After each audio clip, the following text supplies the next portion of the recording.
थोड़ा कुछ फल या मीठा हो तो दो। सीरियस, देखो कुछ फल मीठा हो तो दो। हाँ ये चलो दे दो, ये दे दो। प्रसादी चुनरी है ये ले लो। हाँ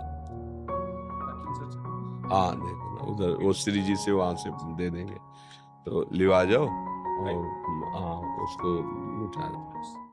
जितेंद्र जी, राधा राधा राधा। हाँ महाराज जी मैं यहाँ आकर धन्य हो गया। महाराज जी यहाँ पर सिर्फ आपसे मिलने के लिए आया हूँ।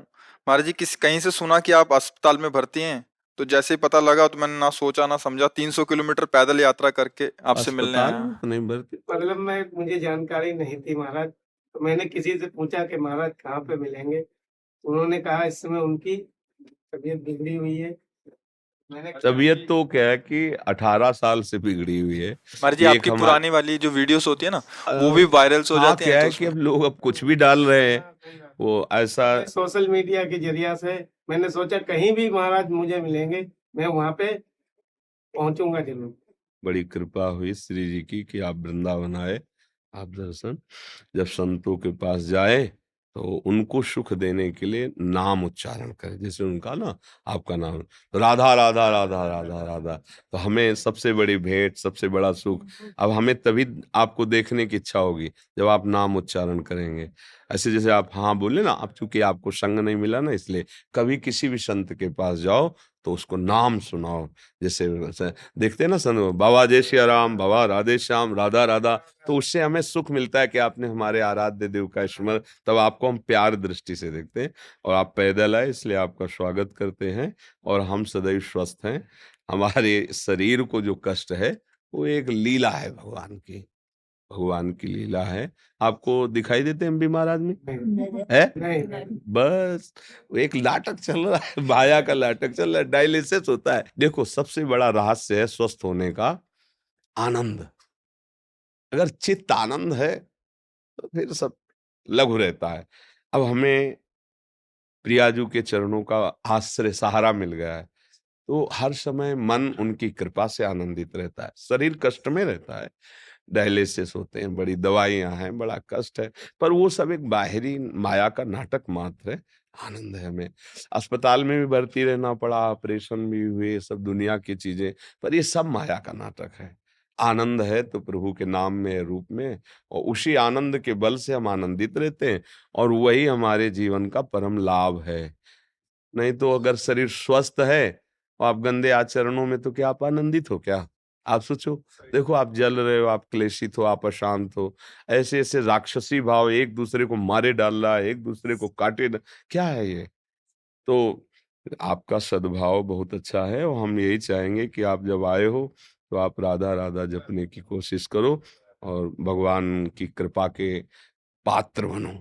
देखो संतों के पास किसी भी भाव से जाए, अगर हमारा ये भाव है ना कि ये भगवान है या ये पूज्य हैं भगवान के समान, या ये इनकी कृपा, तो ज्यों ज्यों पग आगे बढ़े कोटिन यज्ञ समान, एक एक कदम में करोड़ों यज्ञों का फल मिलता है आपके भाव से। सामने वाला क्या है उससे मत देखो। हमारे भाव ये होते हैं, जब हम किसी देवता के या भगवान के मंदिर में दर्शन करने जाते हैं, वो तो विग्रह रूप में विराजमान है, पर जब जैसे हमारे भाव होते हैं, मेहनत करके गए, लौटते दूर से देखा, ध्वजा देखा, मंदिर, एकदम आनंद हुआ, सामने गए रो पड़े एकदम, "हाँ प्रभु प्रभु, हाँ मेरे प्रभु"। वो प्रभु देख रहे हैं, उसका उसको फल मिलता है। ये जो आप साधना करके आ रहे हो ना, इसका फल है, अमोघ फल है। भगवान के दर्शन और भगवान के भक्त के दर्शन ये बराबर हैं। संत दर्श जिम पातक टरे।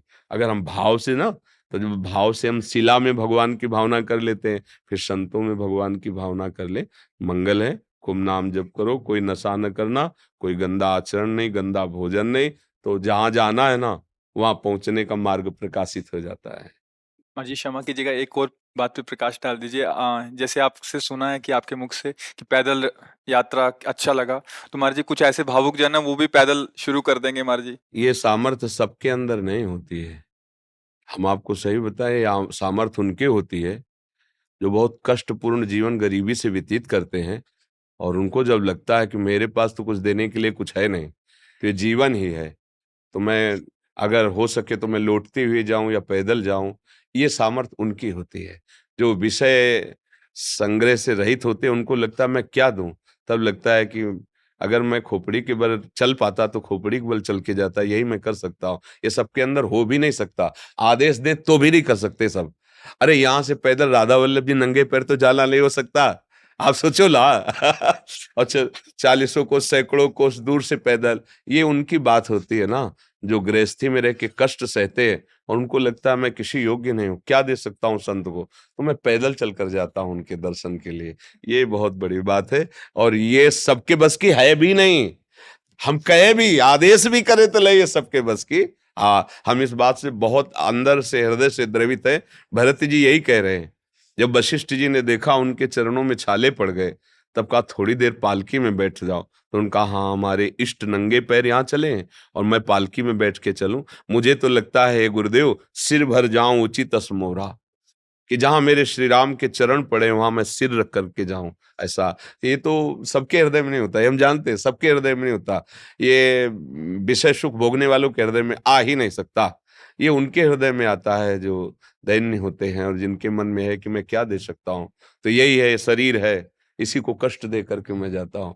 भूखा प्यासा जैसा भी मैं उनके दर्शन करूं, ये अमोघ बात है। सबके ये लेके सब कोई ऐसा मत करना। हम कह रहे सब कोई करे तो कर भी नहीं सकता, नहीं कर सकता। ये आप मतलब साधारण बात मत समझना, कोई मनोरंजन नहीं है ऐसा।